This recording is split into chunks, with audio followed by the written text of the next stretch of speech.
అందరికీ వందనాలు.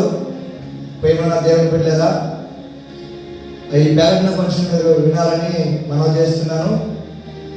దేవుని కృపను బట్టి 51 రోజు ఉపవాస ప్రార్థన రేపు 21వ తారీఖుకి మరి పూర్తి అవుతుంది. అందుని బట్టి దేవునికి మహిమ కలుగును గాక.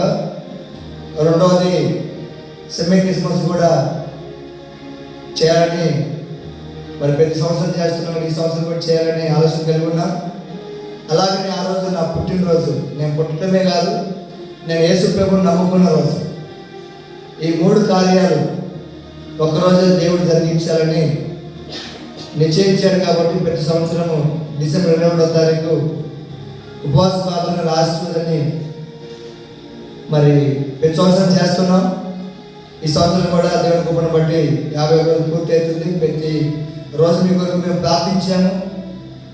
ఈ వీడియో ఎంతమంది చూస్తున్నారో, ఈ మాటలు ఎంతమందికి వినపడుతున్నాయో అందరూ కూడా వచ్చి ఆరాధన ఉండి దేవుని చేత దీవించబడాలని, దేవుని చేత బలపరచబడాలని, ప్రత్యేకించబడి పరలోక రాజ్యానికి వారసులు కావాలని ప్రభుపేట మనం చేస్తున్నాను. అందరికీ వందనాలు. వస్తారని ఆశిస్తున్నాను.